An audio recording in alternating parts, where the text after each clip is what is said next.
Hi, my name is Corona. No, man. I meant to say my name is Khanyisa.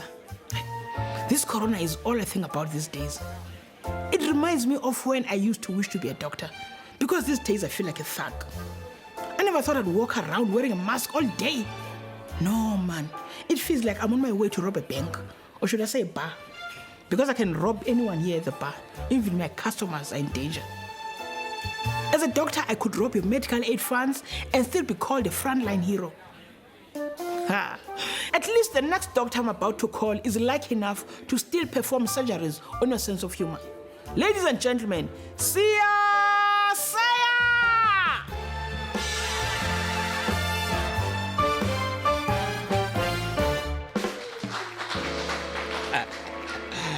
Yes, a lot of people, when they see me, even you now, the first thing you see is the gap.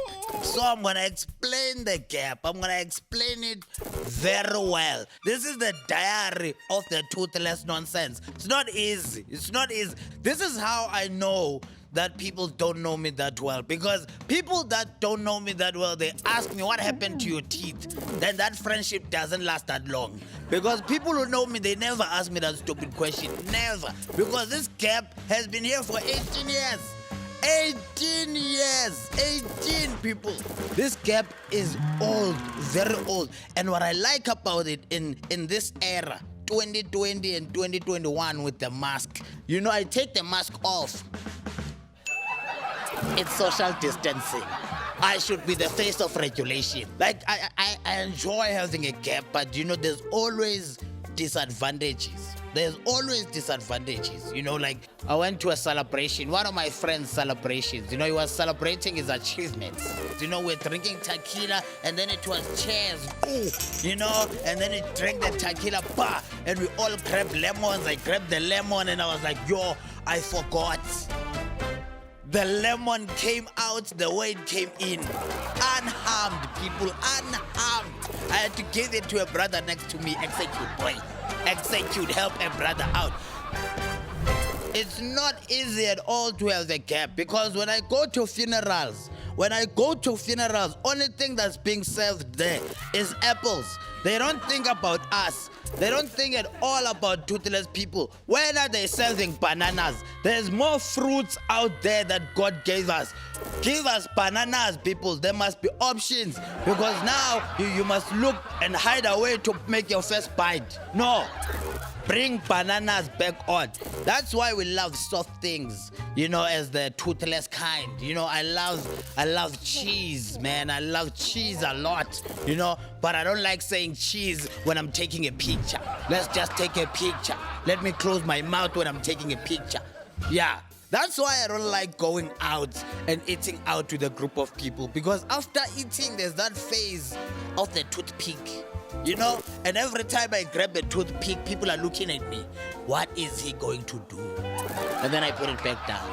Now, like, no, it's suspense, people. Suspense. Relax. It was suspense.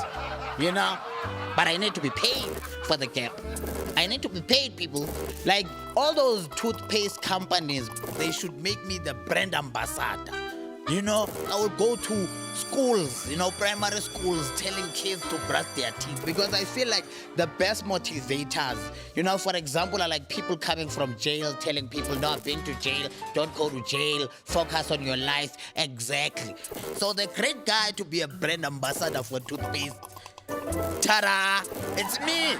It's me. They'll look at you with disappointment, like, oh, so tooth fairies don't exist. Like, yeah, look at me. I've been waiting for a tooth fairy since 2003. Brush your teeth. Brush your teeth.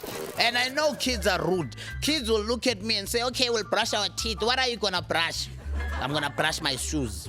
I will brush my shoes. Like, even parents are not intimidated with me. They're like, no, don't run away, baby. Seya is not going to bite. I was listening to my friend. One of my friends is going through daddy issues. Like, he was telling me he's never met his father. And since I've never met mine, I was like, no, bruh, there's no problem there.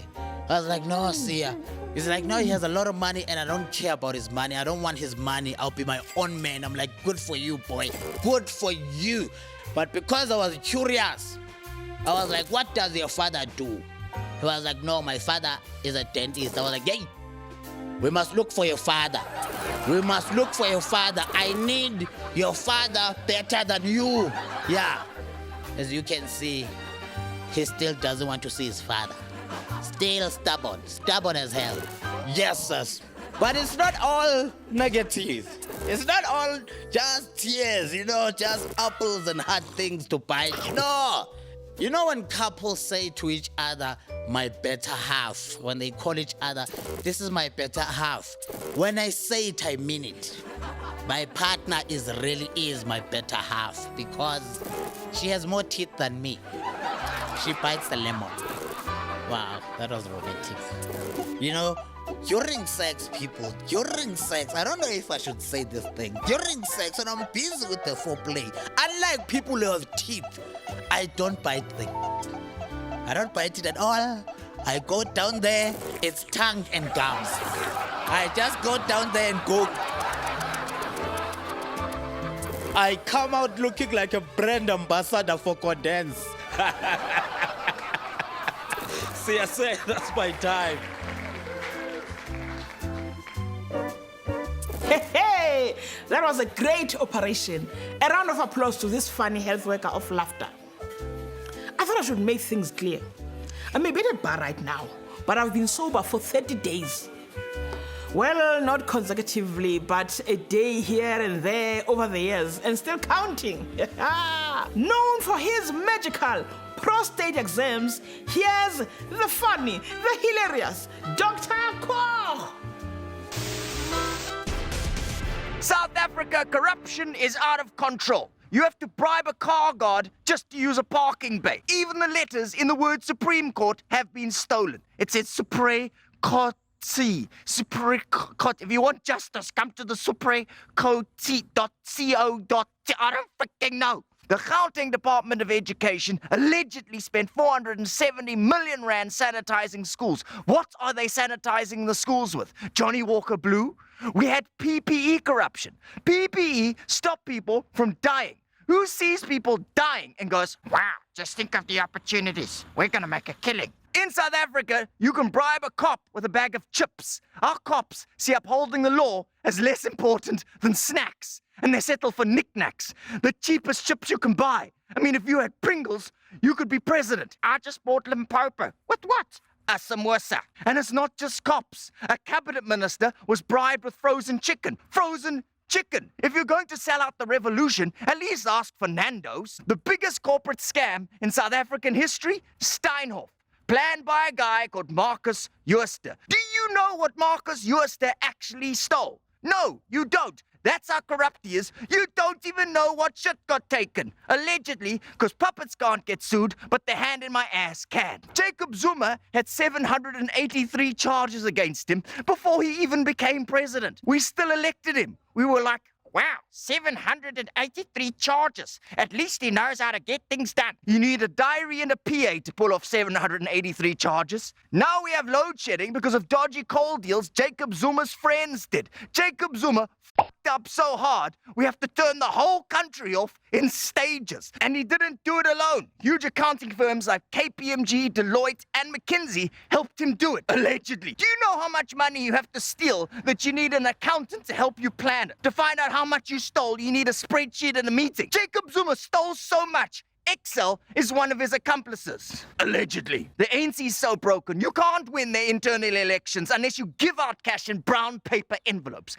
The ANC chooses leaders the same way as your granny gives birthday presents. Rather you buy what you want, darling, just go get what you want, okay? Ace Magashule is the third most powerful person in the ANC, and he allegedly stole so much from the Free State, the big hole near Kimberley is now called Bloemfontein. Even the ANC's own Integrity Commission thinks Ace Magashule is corrupt. Do you think the ANC are really taking it seriously? Of course not. The ANC's Integrity Commission is like Radio 2000. The only people who listen to it are the people who actually work there. Some of you probably weren't even aware that the ANC has an Integrity Commission. You thought it was a practical joke, like a salad from KFC or sun cream in England. The corrupt politicians always go, "I'm innocent until proven guilty," knowing full well that Jacob Zuma disbanded the very people who he put in charge of fighting corruption. It's like mugging someone and then asking Stevie Wonder if he saw anything. Oh.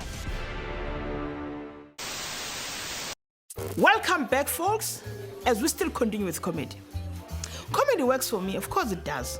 Because as I said, I always wanted to be a doctor. But whenever I said that, my maths and physics teacher would look at me and say, "I sure, Bunu." That one was very jealous. Jealousy. So when they say laughter is the best medicine, I feel like calling him just to say, "Menier, look who's laughing now. I was sure then, I'm sure even now. I am a doctor." On that note, let's welcome the next doctor, all the way from over there, Mr. Dillan Oliphant.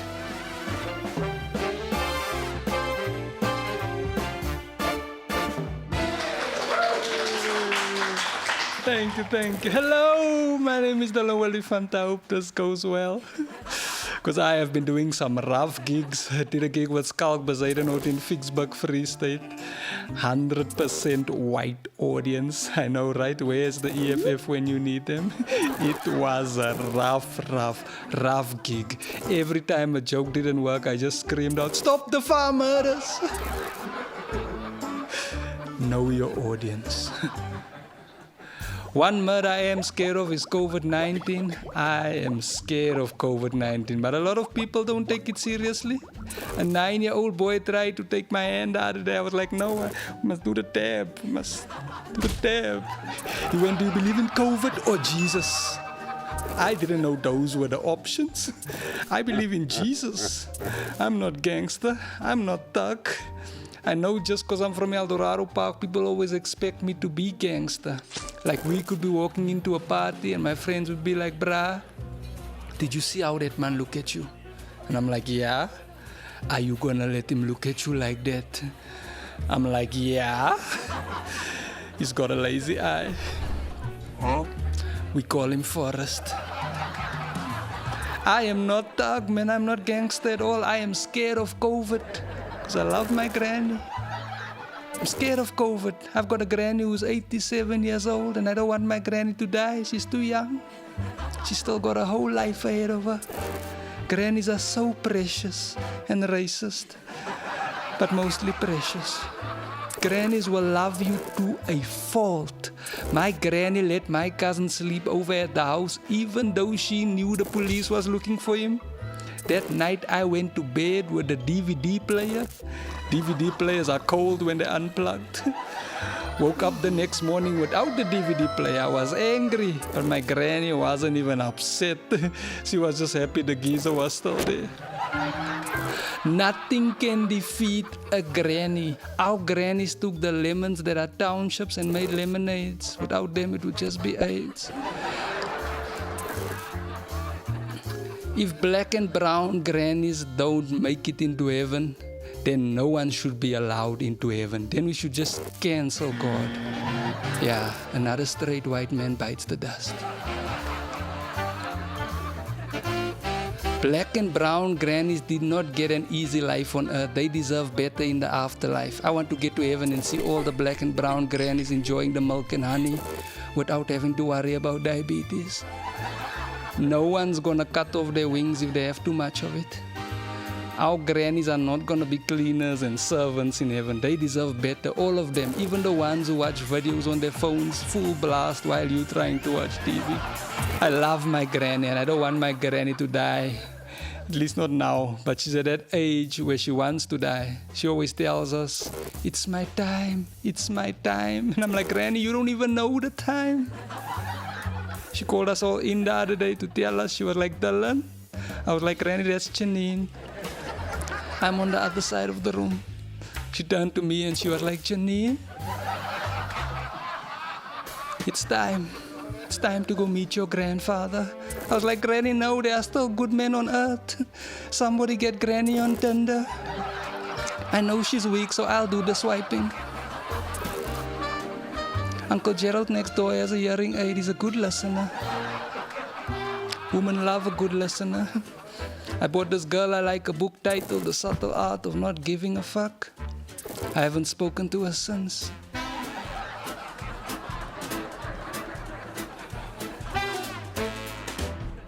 The book works.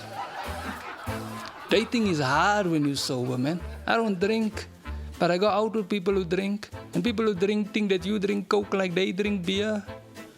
Like I've never had 8 Cokes in one night. The next morning, all my friends are waking up with hangovers. I'm waking up with diabetes. Now I can only wear one sneaker. I'm on Tinder, but Tinder might be too overwhelming for my granny. Maybe we should just take her to hospital. It's a great place to pick up boyfriends. They can share medication. There's a coffee shop for a first date.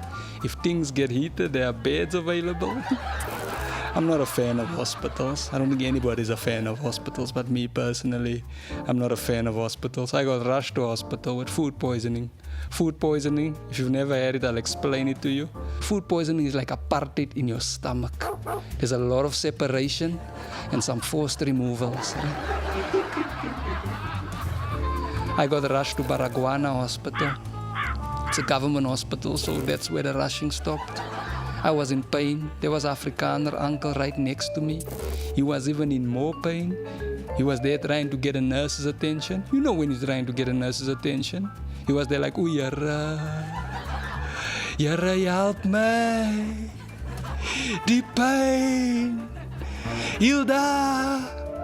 Oh, Bas." Now you know you're in pain when you start screaming out Seven the Land characters, right?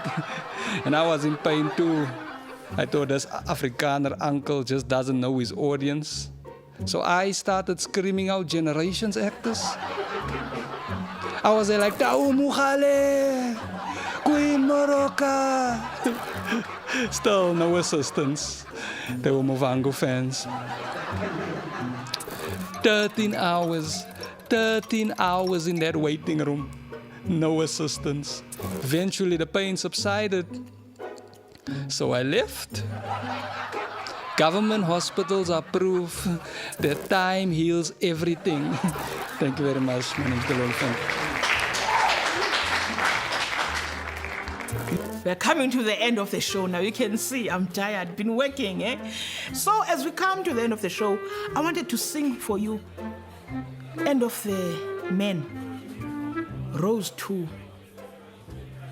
What is this thing called? Road to Men, end of the song. No, man. Boys to Road, end of the Men. Yeah, no, okay, I give up. All good things come to an end, like all bad ones do. That takes me back to my teaching days. Yes, I used to be a teacher, and I used to teach geography. They fired me. Don't care. It's fine. I taught my learners about cyclones. Yeah, you know the cyclones that you see. I used to teach my learners about cyclones, and yet I had no clue. But I taught them to the best of my ability. And I taught them all the useless things like the formation of a cyclone, the duration of a cyclone, the speed of a cyclone. Come on. Who cares about that? Who wants to form their own cyclone? Like really? Like the speed? Who wants to race against a cyclone? But it's fine, man.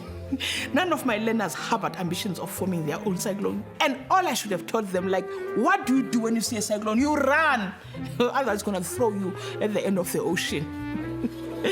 You know, I told you guys about my teacher who had doubts about me being a doctor. But these teachers kill our dreams, man. That one was jealous, man. I always thought if I grew up and became a teacher, I would inspire and believe in every child. I was being naive. I asked one of the kids how cyclones are formed, and they told me that they know someone who can pay someone to make a cyclone that is directed at another person for an extra fee, of course. They could even include lightning, like Papa. I'm sure that one is from Limpopo. Hey! Because this was never in the textbook. I just dismissed the child until I failed him while marking his paper. It's called revenge, man, for being irrelevant in class. A bright and sunny day turned into a stormy and dark afternoon. I had to change that mark. I had to apologize. Like, I did not mean it like that. It was a joke. In fact, I gave that child 10 over 100. All I did was just add a 0 there. It was 100 over 100. I don't play with witchism. Some of you might call it witchcraft. No. It's traditional meteorology. That's what it is. Let me not talk about that child in absence because it's called gossip. I can't be gossiping about children. Or else this signal will go a wall. On that note, lovely patience. The dog is out. Good night.